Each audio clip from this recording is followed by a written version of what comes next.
Vamos a continuar con la materia de Derecho Procesal 1. Ya en vista de que tenemos a la mayoría conectados. Perfecto. Entonces, vamos a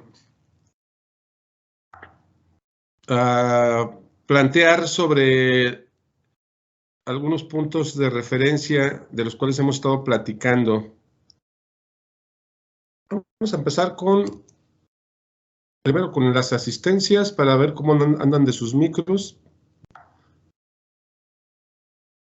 Alejandra María Medina. Presente. Muy bien. Ana Sofía.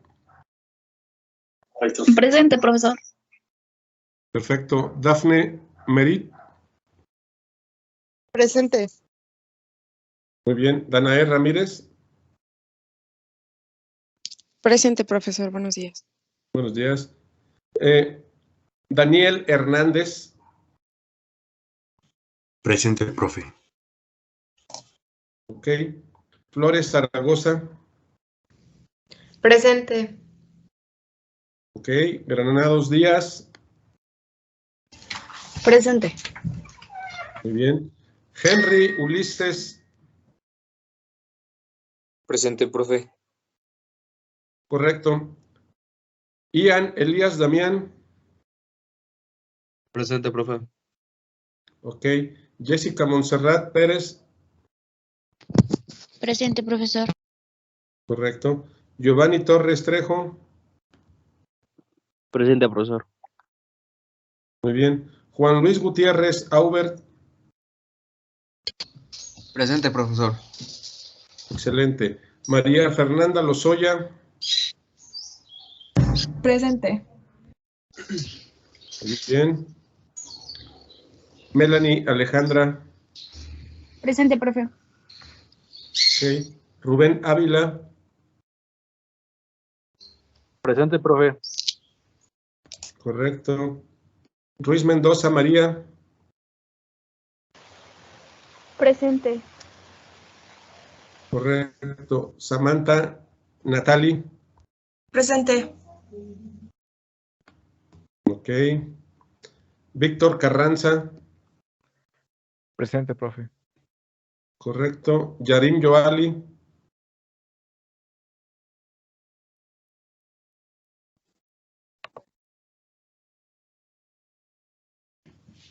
Presente, profesor. Ok. Citlali Gallardo. Presente. Citlali Gallardo. Citlali Gallardo. Ok. Perfecto. ¿Alguien que no haya nombrado? Buenos días, profesor. Yo entré 11-7 y ya estaba pasando lista. Soy Esquivel Oyola. Esquivel Oyola. Ok, muy bien. ¿Alguien más? Yo también. ¿Apellidos? Es Martínez. ¿Gladys Esmeralda? Sí. Ok. ¿Alguien más?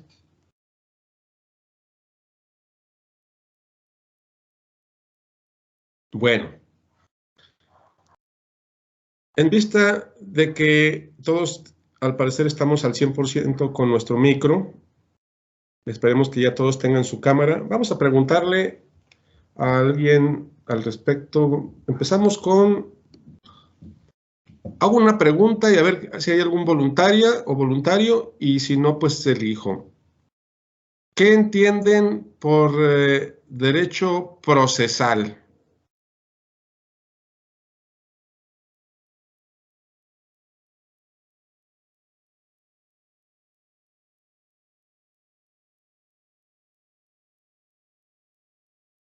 Es en donde se va a regular pues lo que es el proceso judicial. A ver, ¿nos repite otra vez, por favor? Se escuchó muy cortado. ¿Ya me escucha bien, profe? Sí. Pues es el conjunto de normas que van a regular el proceso judicial. Conjunto de normas que van a regular un proceso judicial. Perfecto. Ustedes ahorita que ya van un poquito más avanzados, terceros, cuartos, quintos, ¿ustedes vieron en su momento lo que es el derecho adjetivo y derecho sustantivo. ¿Qué es el derecho sustantivo? ¿Qué es el derecho adjetivo, jóvenes? ¿Alguien tiene idea? Yo, profe, si quieres, yo le digo. Adelante. Adelante, Luis derecho... Enrique. ¿Sí? ¿Me escucha? Sí. El derecho adjetivo es, pues, la norma procesal en donde se regula el procedimiento. Un ejemplo de ello sería el Código Nacional de Procedimientos Penales, mientras que el derecho sustantivo, como su nombre lo dice, pues es la sustancia normativa de donde surgen las disposiciones más generales. Excelente, muy bien, muy bien. Efectivamente, el derecho sustantivo es la sustancia donde se deriva la norma, que lo tenemos contemplados en nuestros códigos civiles, administrativos o códigos penales. Y nuestros derechos adjetivos, pues es la materia prima de esta, válgame la redundancia, materia de derecho procesal, como son nuestros códigos de procedimientos. Eso estamos hablando del derecho adjetivo. Por lo tanto, pues tenemos que el derecho adjetivo es la práctica para llevar a cabo un procedimiento judicial de acuerdo a la norma sustantiva que está establecida. Una norma sustantiva nos habla de conductas, de castigos, como es el Código Penal, que cada estado tiene su propio Código Penal hasta ahorita, pero sin embargo tenemos una ley adjetiva nacional llamada Código Nacional de Procedimientos Penales que se aplica a nivel general. Porque antes de la reforma teníamos también cada estado, cada entidad federativa tenía su propio Código de Procedimientos Penales. Sin embargo, se llegó a la conclusión de que se aplicara una ley única, adjetiva, en materia penal, y se creó precisamente ese Código Nacional de Procedimientos Penales, que es el que nos rige todo lo que es la práctica, el cómo llevar a cabo un proceso, cómo llevar a cabo un juicio, cuántas etapas tiene, cuáles son las pruebas, cuáles son los juzgadores, cuáles son los operadores del sistema, etcétera, ¿no? Que se van a llevar a cabo hasta la sentencia. Entonces, ahí tenemos nuestra ley adjetiva, Código Nacional de Procedimientos Penales. No hay una ley sustantiva nacional en materia penal. Se pretende hacer una. Se pretende que en algún momento dado, yo creo que hasta ya se están tardando. Así como tenemos una ley adjetiva nacional, pues tendríamos que tener una ley sustantiva también en cuestión penal. En materia civil tenemos un código civil, que es nuestra ley sustantiva, que te dice ahí sobre lo que son los derechos, obligaciones, facultades, todo lo que es el ámbito del divorcio, sobre las cuestiones de paternidad, las herencias, es decir, ahí están plasmadas en una ley sustantiva llamada Código Civil. Bueno, y si yo me quiero divorciar, y si yo quiero, no sé, llevar a cabo un juicio sucesorio, una cuestión de reconocimiento de paternidad, una cuestión de rectificación de actas, sí, ahí está contemplada en la sustantiva, pero ¿cómo lo llevo a cabo? Tenemos una ley adjetiva llamada el Código de Procedimientos, que cada entidad federativa también tiene sus propios códigos correspondientes en materia civil, como sus códigos de procedimientos, es decir, su ley sustantiva y su ley adjetiva.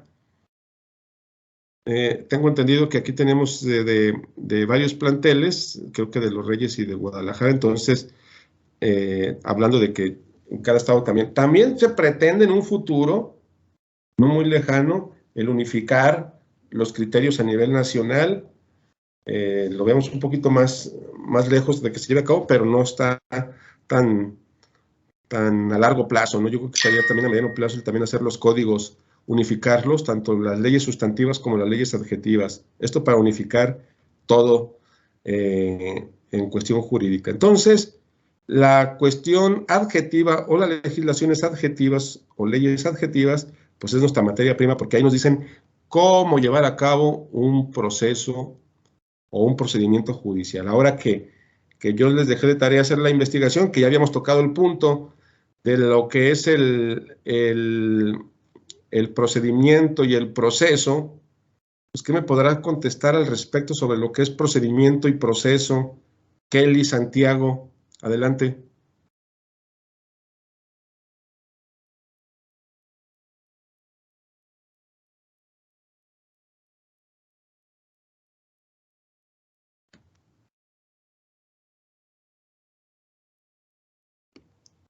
Ok, vamos a ver quién levantó la manita. Tenemos a 2 personas, vamos por orden de aparición. Ana Sofía, adelante.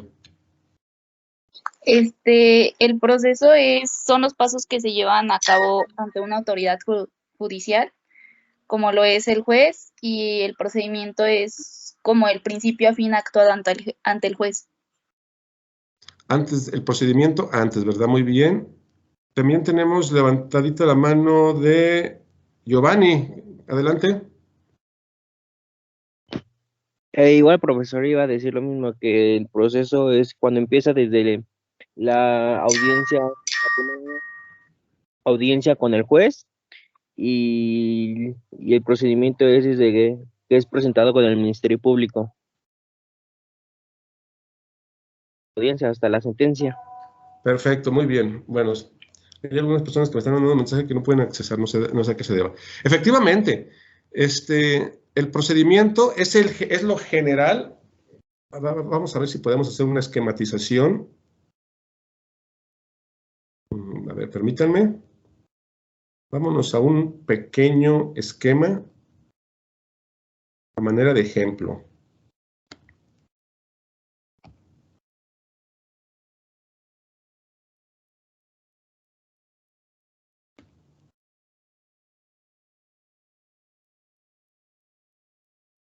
Ay, perdón si me voy medio chueco, ¿eh?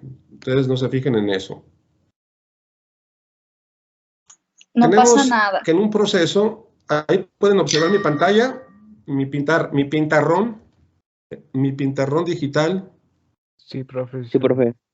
Sí, profe. Bueno, entonces tenemos, vamos a ponerle un título.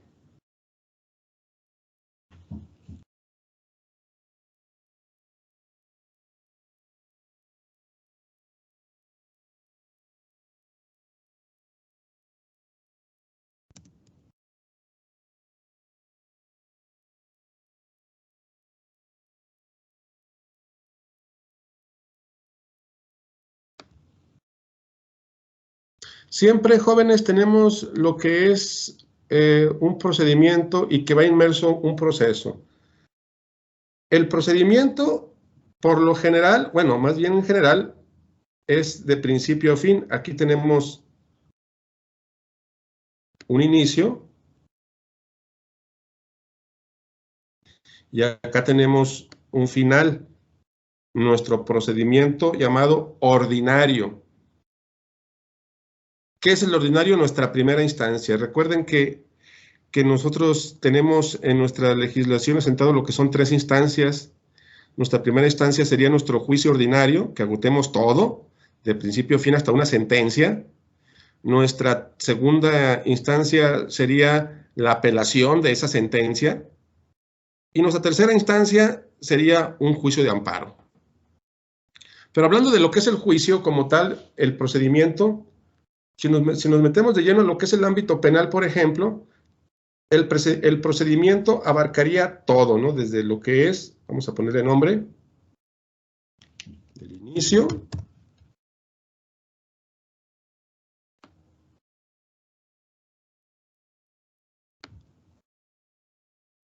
hasta su conclusión mediante una sentencia.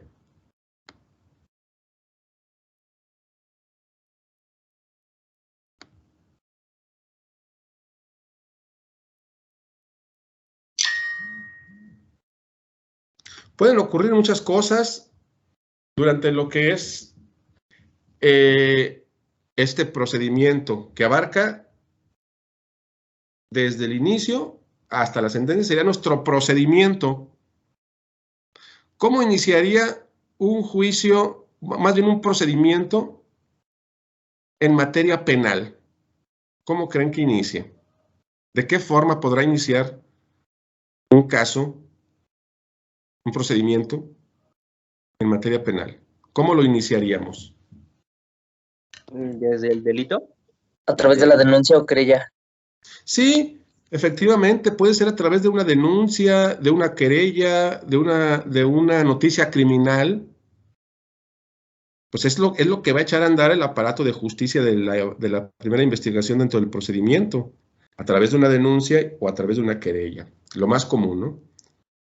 Recuerden que la querella, pues se persigue, en este caso los delitos de querella son los que solamente el interesado puede acudir a presentarla, y los delitos que se persiguen de oficio, cualquiera puede denunciar un hecho como un homicidio, como secuestro, como delitos precisamente del fuero federal, como el narcotráfico, etcétera. Entonces tenemos esos delitos de querella y los que se persiguen de oficio.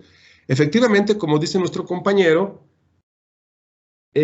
para poder iniciar un procedimiento en materia penal, pues requerimos de una denominada, vamos a ponerle nombre también, denuncia y o querella. Esa es la forma más común de iniciar dicho procedimiento. Pero no estoy hablando de proceso todavía, inicia el procedimiento, que es todas las actuaciones previas al proceso. Entonces puedo iniciarlo con la denuncia y o querella. En este mismo inicio puede existir lo que son las investigaciones preliminares.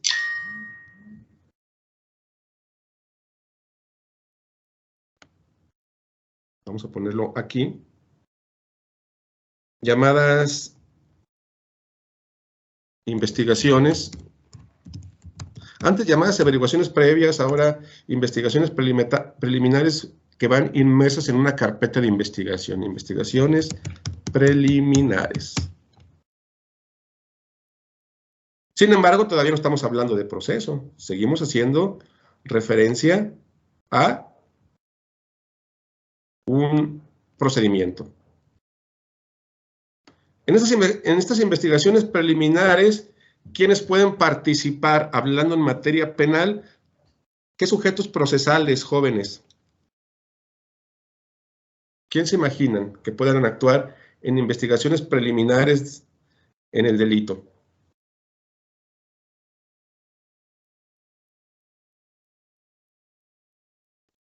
Por ejemplo, si es un asesinato, ¿también puede entrar ahí CEMEFO? Efectivamente. Excelente, que serían los peritos. ¿Quién más? Los policías de investigación.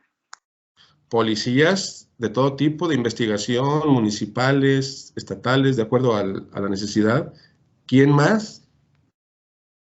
En este caso, hasta el abogado también puede hacer su investigación, ¿no? Sí, los abogados, tanto del imputado, en este caso del imputado o del detenido. Efectivamente, las investigaciones preliminares, pueden participar todos los sujetos procesales, como viene siendo el MP, que es el encargado de coordinar y llevar a cabo la investigación y persecución del delito, según lo que nos dice el artículo. Vamos viendo a ver cómo andamos. ¿Qué artículo fundamenta la seguridad pública y la participación del delito en la investigación del delito por policías y Ministerio Público? ¿Alguien tiene idea de qué artículo constitucional?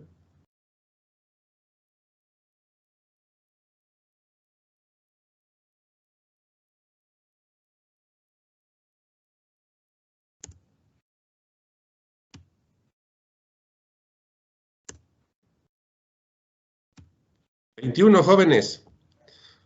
El 21 constitucional nos habla de la seguridad pública y de la participación que deben de colaborar en conjunto Ministerio Público, policías y peritos, principalmente en lo que corresponde a la persecución e investigación del delito. ¿Por qué el Ministerio Público es el encargado? es el que coordina, pero se auxilia en este nuevo ordenamiento de policías y de peritos. Punto número 1. Pero obviamente me menciona algo muy importante ahorita, una de sus compañeras, que inclusive puede también los abogados del detenido llevar a cabo sus propias investigaciones para demostrar su inocencia y tratar inclusive de evitar llegar al proceso. ¿Por qué no, verdad? Se puede. Sobre todo ahorita que nos encontramos en los juicios del sistema acusatorio, que tienen beneficios, que son los medios alternos de solución de controversias. ¿Alguien sabe qué son o cuáles son los medios alternos de solución de controversias?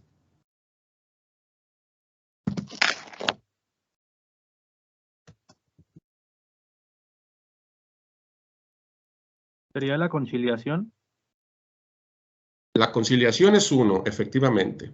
¿Otro? Otro es la mediación. La mediación. Y la Sí. junta restaurativa. Arbitraje. Arbitraje, conciliación, mediación, junta restaurativa en materia penal también, obviamente. Estos son, ojo, nuestros medios alternos de solución de controversia, que son mecanismos, herramientas que tenemos para evitar llegar a un proceso y solucionar el conflicto, no nada más en materia penal, inclusive hay que resaltar eso. Los medios alternos también los podemos utilizar en materia laboral, en materia mercantil, en materia civil, familiar, en materia administrativa, en materia fiscal. Es decir, los medios alternos de solución de controversias, mejor conocidos por sus siglas como MASC, son mecanismos que nos permiten llevar a cabo solución del problema jurídico para evitar llegar al proceso y para evitar inclusive llegar a una sentencia. Esto con la finalidad de darle agilidad. Pero obviamente, si estamos hablando de materia penal, no todos los casos se pueden resolver mediante un MASC, porque hay asuntos que son de gran impacto que no podemos utilizar ni la mediación ni la negociación.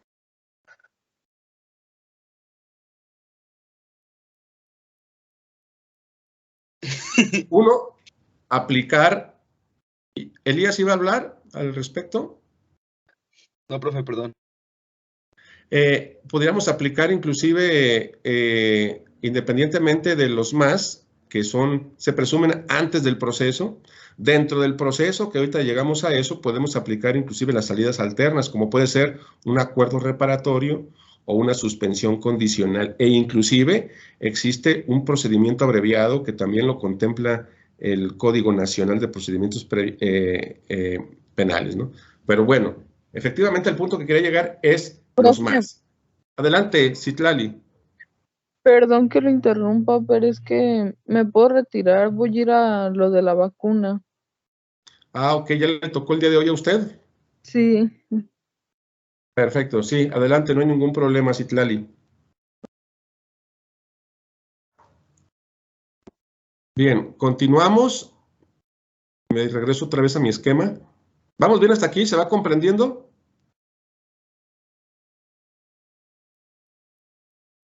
Sí. Sí, profe. Entonces, jóvenes, todo esto de las investigaciones preliminares que realiza el MP, los policías, los peritos, de acuerdo a lo que nos dice ese artículo 21 constitucional, también conocida como la triada de investigación o la trilogía de investigación, el abogado defensor ya, pues, en realidad realizará sus propias gestiones, ¿no? Sin embargo, todavía nos encontramos dentro del procedimiento. También existe lo que nosotros llamamos la valoración jurídica. Aquí lo voy a poner como un punto y aparte. ¿Qué es esto de la valoración jurídica? Valoración jurídica.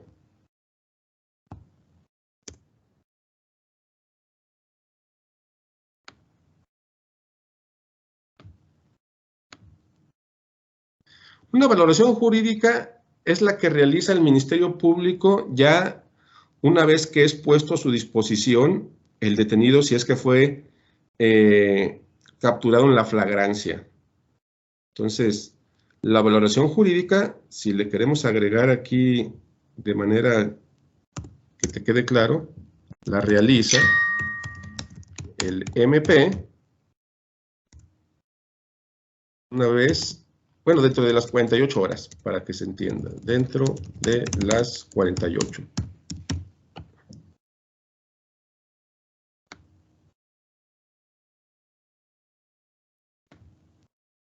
Pero todavía nos encontramos dentro del procedimiento.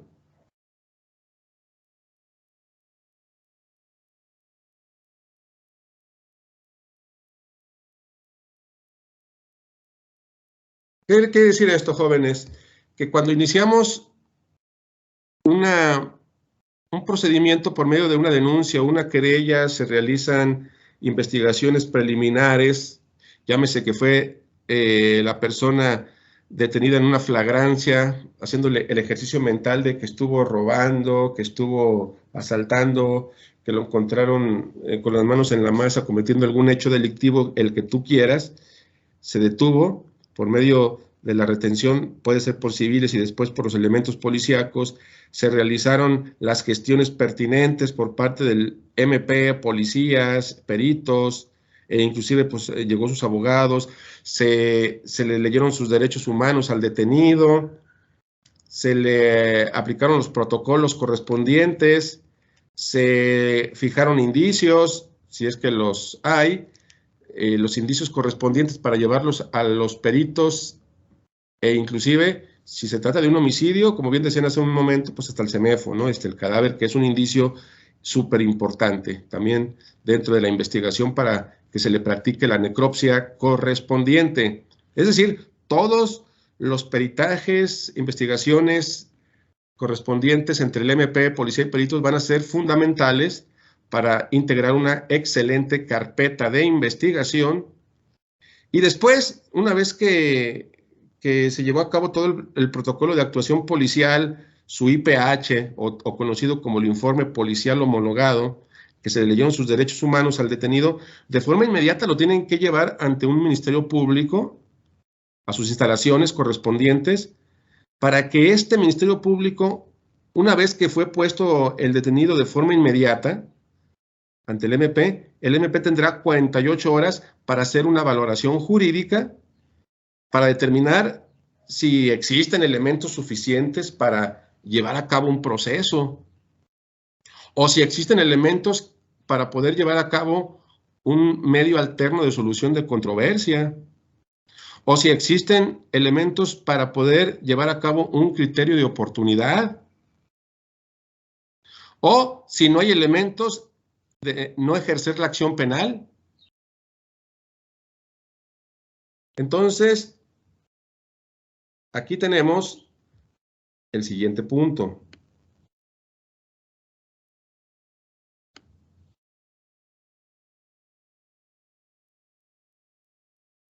Que vamos a llamarlo el inicio del proceso.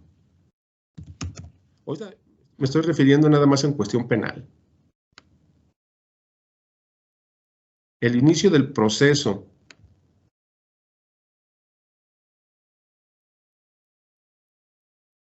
¿Ante quién iniciaríamos el proceso? ¿Ante qué tipo de juzgador, jóvenes, en materia penal?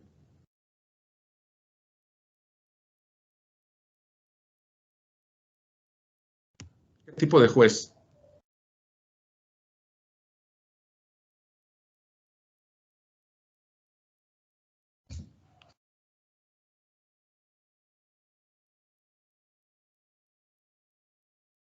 Un juez de control en una denominada audiencia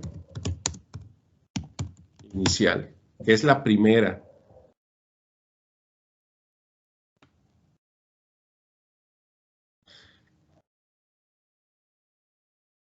Ojo, entonces, en el inicio de la investigación, con sus investigaciones preliminares, la valoración jurídica que realiza el MP durante las 48, no estoy hablando de proceso todavía. Estoy hablando que es parte de un procedimiento previo antes de llegar ante un juez de control, que ya es un órgano jurisdiccional. Y aquí, si el Ministerio Público decide ejercer la acción penal, en esta valoración jurídica en la cual estoy haciendo referencia, el Ministerio Público observa que sí existen elementos suficientes que acreditan la responsabilidad del sujeto, la presunción de responsabilidad, que sí está integrada una buena carpeta de investigación con todos los elementos, el IPH, peritajes, testigos, documentos, cámaras de videovigilancia, pues va a decir el Ministerio Público dentro de esas 48, ¿saben qué? Sí hay elementos suficientes, está integrada una buena carpeta, por lo tanto, me voy a un proceso penal ante un juez de control solicitando audiencia inicial. Pero también puede ser, vuelvo a repetir, que decida no irse al proceso, ¿eh? Puede ser que decida el no irse a un proceso. ¿Por qué?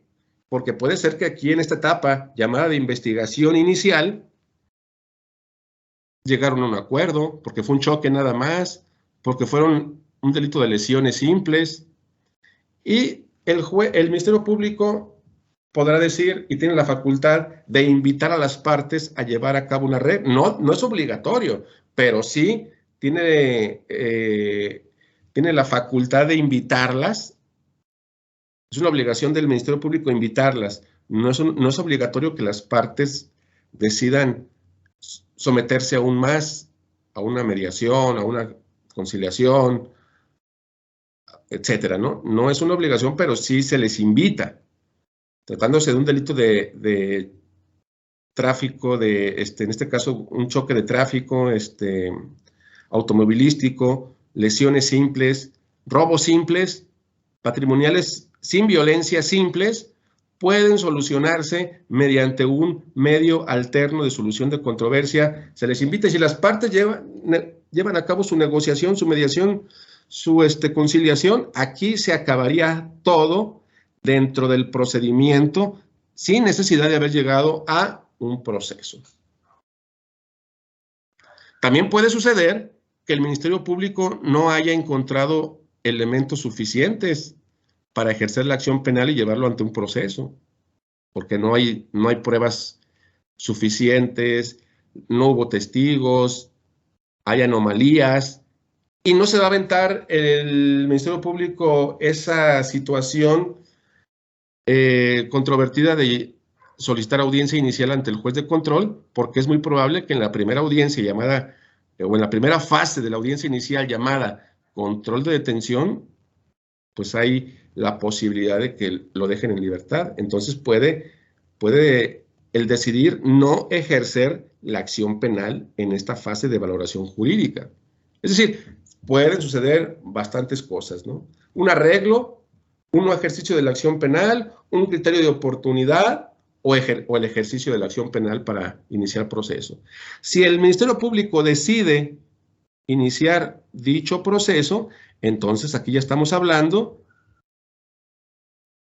de que nos vamos a ir, válgame la redundancia, a un proceso judicial penal, en donde iniciaremos con la audiencia inicial, complementaremos la fase de control de detención, la formulación de imputación, la vinculación a proceso, las medidas cautelares y el cierre del plazo complementario, que es todo lo que abarca la fase de la investigación, en este caso en su fase de la audiencia inicial.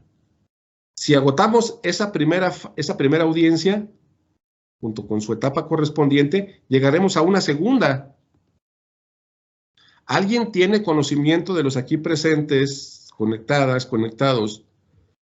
¿Cómo se llama la segunda etapa del proceso penal? ¿Y su audiencia?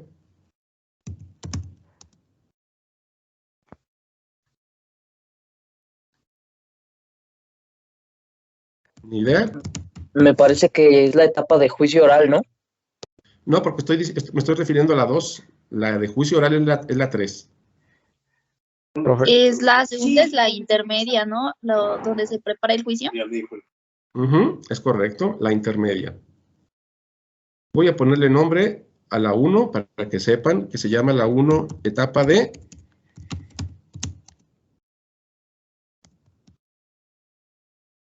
investigación.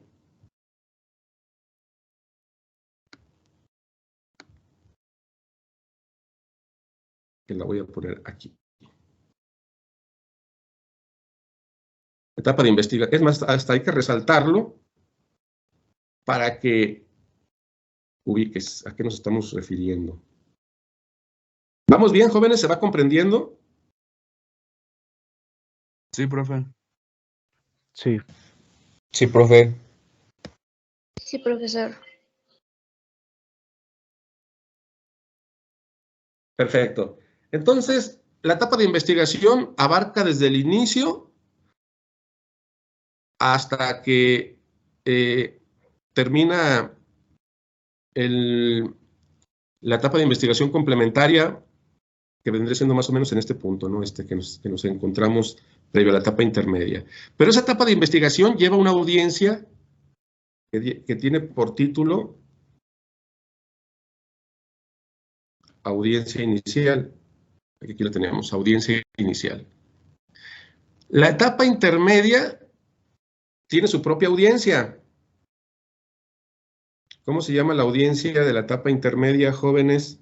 El mismo nombre. Audiencia intermedia.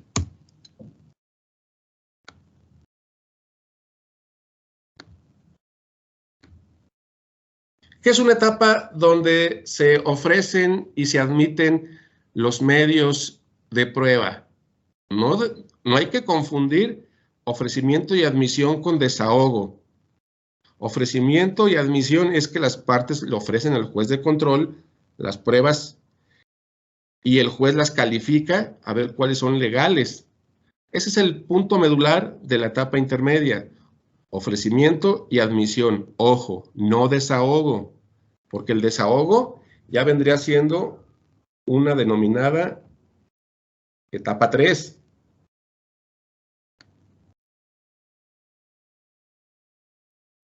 Que la etapa 3 sí lleva por nombre, como ahorita me mencionaban, etapa de juicio.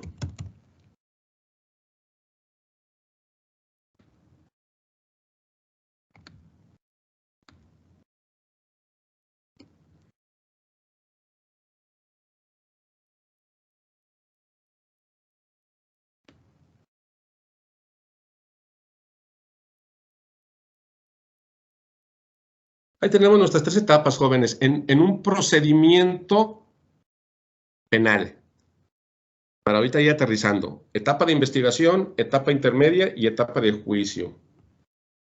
E inclusive, ¿por qué no? Para que no te quede duda, le ponemos hasta numerito, ¿no? En la 1, la 2 y la 3. Obviamente aquí nada más estoy haciendo una esquematización, ya cuando ustedes vayan más adelante y vean derecho procesal penal, se va a profundizar en estas 3 etapas. Ahorita nada más lo quiero hacer a manera de ejemplificación para comprender lo que es procedimiento y proceso, hablando en materia penal en este caso.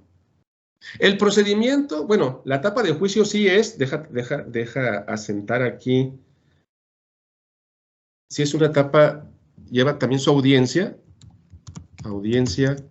llamada de juicio oral.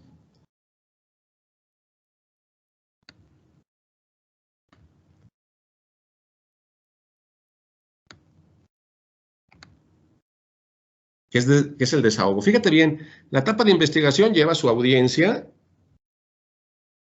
conocida como audiencia inicial. La etapa intermedia lleva una audiencia conocida como la audiencia intermedia, lleva el mismo nombre.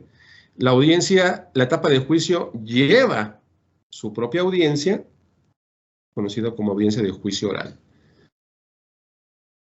Cada una de estas etapas tiene su audiencia y su debida importancia, ¿no? Yo ahorita nada más así de forma sui generis te puedo decir que la audiencia inicial lleva control de detención, formulación de imputación, vinculación a proceso, medidas cautelares y un cierre del plazo.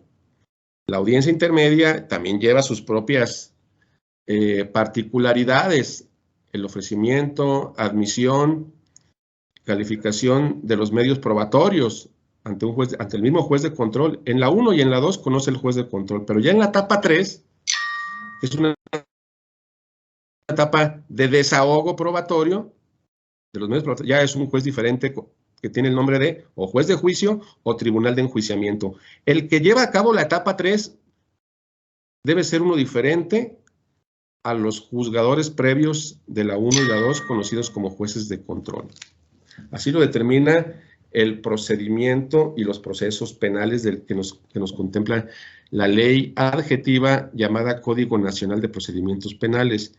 Bueno, para efectos de aterrizar, aquí tenemos el inicio y la sentencia.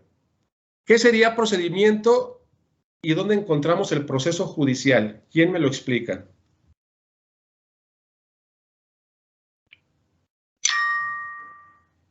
Profe, ¿podría volver a repetir? Sí, claro. En este esquema que acabamos de ejemplificar, ¿quién me puede explicar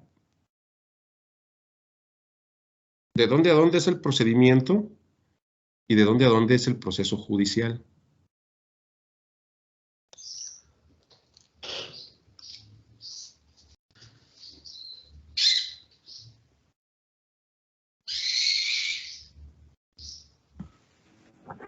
Profesor, ¿me escucha? Sí, adelante.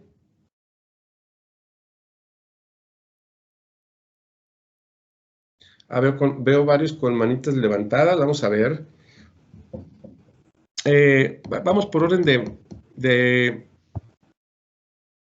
visualización. Yarim Joali, ¿cómo estás? Bien, profesor. ¿Y usted? Excelente. A ver, Yarim, entonces usted dice que nos va a explicar en qué consiste, más bien, de dónde a dónde abarcaría, según usted, el procedimiento y de dónde a dónde el proceso. Adelante. Sí, ok. Bueno, iniciaría con lo que es la denuncia o la querella y en esta etapa inicia lo que es el procedimiento. Y ya posteriormente seguiría lo que son las investigaciones preliminares, que como nos había explicado, pues involucra lo que es la triada de investigación, que son ya serían los peritos, policías, abogados o MP.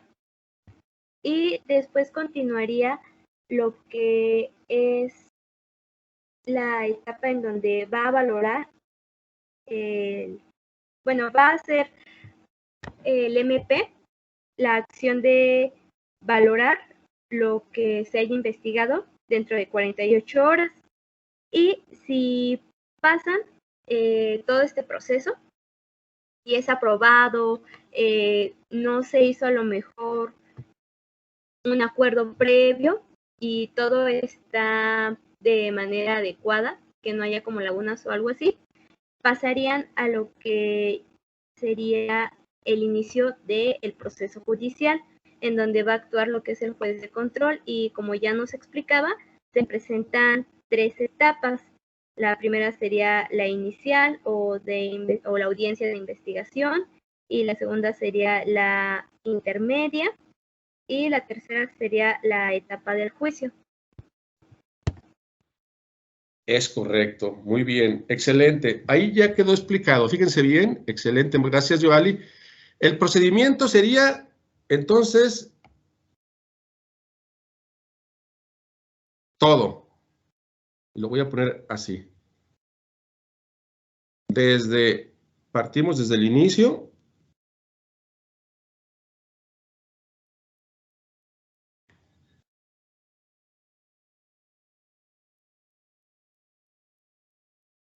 hasta la sentencia. Ahí estamos hablando, jóvenes, de procedimiento. Es todo. Tanto lo previo al proceso, junto con todo lo que se lleva dentro del mismo. Y hay que ponerle nombrecito aquí, que sería procedimiento.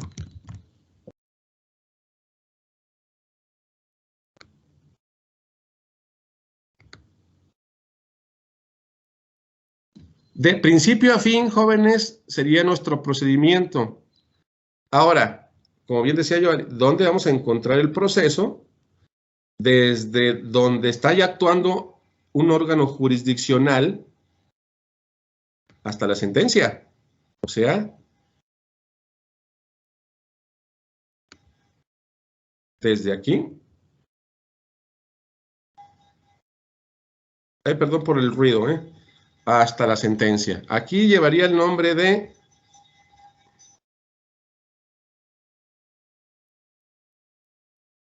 obviamente, estamos hablando de materia penal.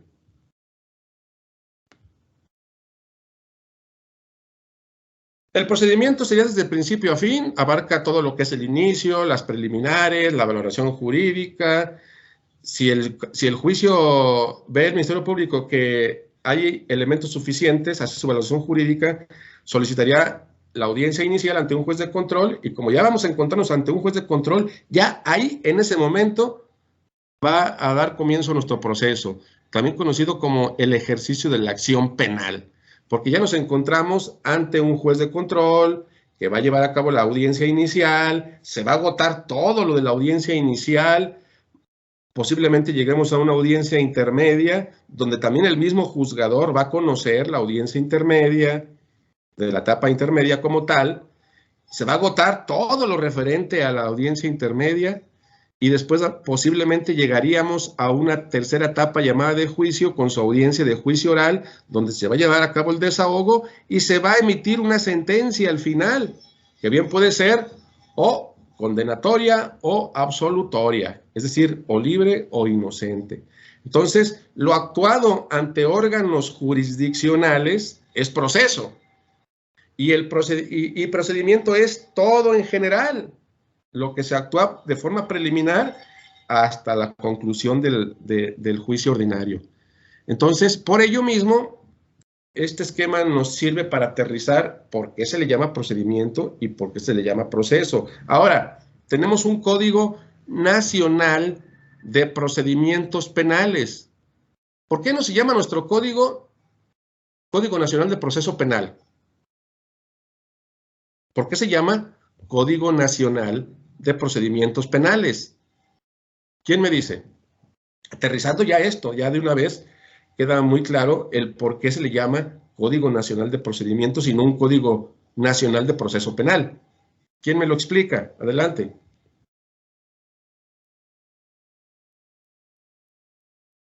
Yarim, ¿tiene la mano levantada o es la de hace ratito? Ahí es de hace rato. Ah, perfecto. ¿Quién me contesta? ¿Por qué nuestro código no se llama Código Nacional de Proceso Penal? Se llama Código Nacional de Procedimientos Penales, jóvenes. Nuestro Código de Procedimientos Civiles no es un código de proceso civil, es un código de procedimiento. Adelante, perdón, te escucho. Porque los procesos son diferentes al procedimiento, ¿no, profe? Sí, es un punto. ¿Qué más? Porque pues abarca todo. Así de fácil y sencillo. Si nuestro Código Nacional en materia penal se llamara Código de Proceso Penal, solamente tocaría los puntos desde aquí, desde lo que es el caso de la audiencia inicial referida, o sea, desde aquí hasta aquí. Si se llamase así, Código de Proceso Penal, del proceso penal, pero ojo, se llama Código de Procedimientos Penales porque tiene que abarcar desde el inicio hasta la conclusión. Entonces ahí yo creo que ya queda aterrizado la diferencia entre procedimiento, que abarca desde lo preliminar hasta la conclusión, y el proceso, que abarca desde que toma conocimiento un órgano jurisdiccional o un juzgador o un juez, como quieras llamarle, hasta que se concluye. ¿Dudas? ¿Preguntas de esto, jóvenes? Adelante.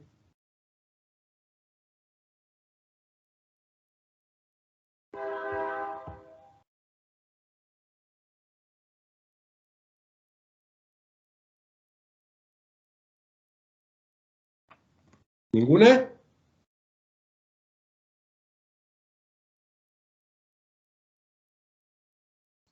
Profe, disculpe, ¿podría regresarle a donde se ve la línea del tiempo?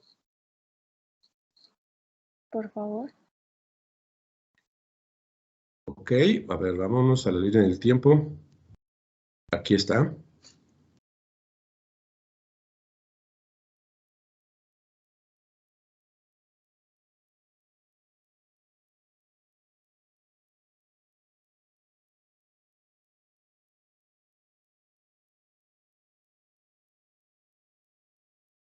Ok, gracias, profe. ¿Alguien más? ¿Alguna duda? ¿Alguna pregunta sobre lo que es la diferencia entre procedimiento y proceso? No, profe, todo bien.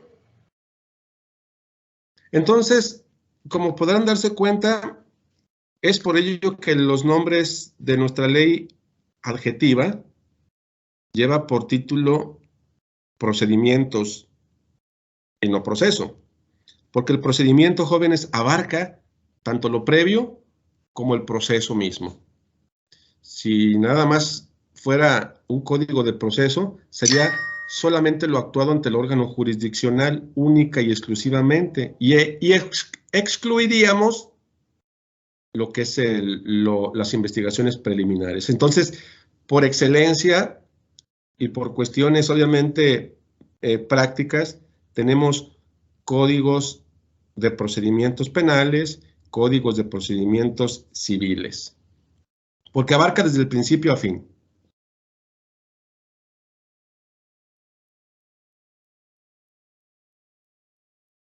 Pero ahora, continuando con todo esto, ¿qué es lo que podemos observar en nuestras legislaciones o en nuestros esquemas generalizados del derecho procesal como tal en términos generales? Estas diapositivas las puedes encontrar, yo creo que ya varios de ustedes las vieron, porque sigo la referencia de los que observan las diapositivas. Muchos de ustedes ya las vieron. Las tenemos en contenido semanal, estas que estoy aquí proyectando. Nuestro derecho procesal abarca y tiene varias cuestiones a analizar y características. Primero que nada, aquí está un esquema de lo que ahorita hice con el derecho penal o con el proceso penal, ¿no? Tenemos una etapa preliminar, generalmente dentro de lo que es el procedimiento tenemos una etapa preliminar, que es todo lo que se actúa, se investiga previo a que entremos al proceso, que el proceso es el juicio. Ojo con eso. Por eso aquí tenemos el punto de que la fase preliminar es anterior al juicio. Todo lo que veíamos ahorita de la detención, de lo que son las fases preliminares del MP, policías, actuaciones policíacas, la misma valoración jurídica es una fase anterior al juicio, es una fase preliminar. Después de todo esto, llegamos a una fase expositiva, que en materia general o en materia civil le podemos llamar la demanda, la presentación de la demanda, que es la presentación de nuestra acción, que contempla con la demanda, la contestación, una posible reconvención. También la fase probatoria, que abarcaría pues el ofrecimiento de pruebas, admisión de pruebas, un desahogo. Y una fase posterior al juicio, una fase ejecutiva que ya sería pues el ejercicio de la acción como tal, de acuerdo a la conclusión a la cual hubiese llegado el juzgador. Entonces aquí tenemos un esquema similar al anterior, pero generalizado. Yo ahorita me enfoqué en un esquema de proceso penal. Porque fíjense bien, tenemos fases dentro del proceso que hay que tomar en cuenta. Tenemos la fase preliminar de un proceso, o también llamada la fase del procedimiento, con medios preparatorios del proceso, medidas cautelares, medios provocativos para llevar a cabo la audiencia o irnos a juicio, que serían fases preliminares investigativas, pudieran ser. Segunda, fase expositiva. La fase expositiva iniciaría con la acción, la demanda, en este caso, o una denuncia, hablado en materia penal. Esa demanda pudiera venir una contestación y una reconvención, que ya hablaremos más a detalle, lo que es la reconvención, que es una contrademanda en este caso. La fase probatoria, pues es una fase donde vemos la preparación de las pruebas, ofrecimientos de pruebas, admisión de las pruebas y desahogo de las pruebas, como fase 3. Tenemos una fase cuarta, que es la fase conclusiva, donde el juzgador va a decidir en base a lo actuado, en base al desahogo ofertado por las partes, a ver quién tuvo razón, porque en un proceso de cualquier materia, alguien tiene que tener la razón. Alguien tiene que estar más cercano a la verdad. Para eso está el juzgador, para escuchar a las partes, para analizar las pruebas ofertadas, ofrecidas y desahogadas, y para tomar una decisión al final, en base a qué pruebas tienen más peso. Si las del actor o las del demandado, o las de en este caso, la víctima o el victimario, tratándose de materia penal. Entonces, los nombres cambian, pero estamos haciendo una esquematización generalizada. En materia civil, pues le llamamos actor y demandado. En materia penal, pues la víctima y el imputado. La fase impugnativa, jóvenes, que es la quinta, pues es una fase intraprocesal donde vamos a implementar recursos, porque no acaba todo, como pudiéramos creer, con una sentencia. Podemos seguir con las fases de impugnación, para lo cual tenemos recursos.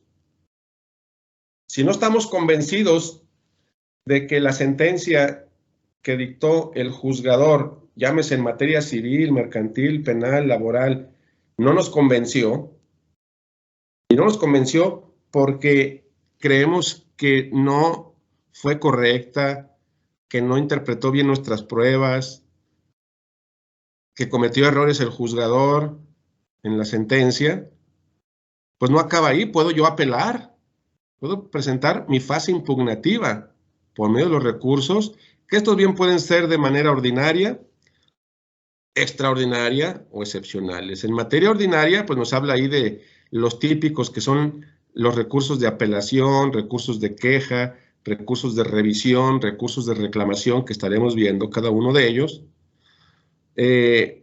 Los extraordinarios como una denegada apelación y los excepcionales que también estaremos analizando, ¿no? Más adelantito. Pero es decir, no concluye nuestro juicio, y me regreso yo creo que al esquema anterior, me regreso un poquito a este. No concluye con llegar a la sentencia, jóvenes. Agoté mi juicio ordinario. Cuando hablamos de juicio ordinario, es el de primera instancia. Lo agoté de principio a fin. Y en la sentencia no me fue favorable, pues entonces yo podré pasar a mi fase de impugnación e impugnar esa sentencia. Y la impugnaré ante las autoridades correspondientes, que generalmente van a ser pues superiores al juez que conoció en primera instancia en este juicio ordinario. Por ejemplo, los tribunales de apelación en materia penal, o conocidos todavía como tribunales unitarios de circuito. Entonces, no termina todo con la sentencia como tal, porque aunque me haya sido a mí favorable, mi contraparte puede presentar su recurso, en este caso impugnatorio, apelar esa sentencia.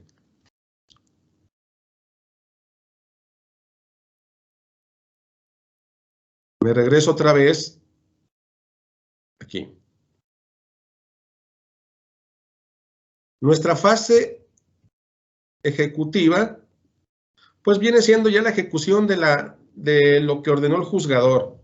Si la sentencia quedó firme, si nadie presentó ningún recurso, una vez que se decretó la sentencia por el juzgador de la materia correspondiente, tenemos un término legal para impugnar, que generalmente pues son los 10 días hábiles para impugnar y apelar. Pero si nadie dijo nada, con esa quiere decir que todos estuvieron de acuerdo. Pasando ese tiempo de impugnación, esa sentencia se dice que quedó en fase ejecutiva. Es decir, una sentencia firme significa que ya está lista para aplicarse. Si lo sentenciaron a que pagara alguna deuda, pues tiene que pagarla. Si lo sentenciaron a que el divorcio procedía y la separación de bienes quedó establecida como dijo el juzgador, si nadie apeló, pues se tiene que aplicar. Si lo sentenciaron a 40 años de cárcel en materia penal a una persona por un delito X, feminicidio, y no apelaron, pasando los días hábiles correspondientes para la apelación, pues queda como sentencia en fase ejecutiva, sentencia firme, y se tendrá que aplicar. Esa es la fase de ejecución de la sentencia. Entonces tenemos aquí, vuelvo al punto,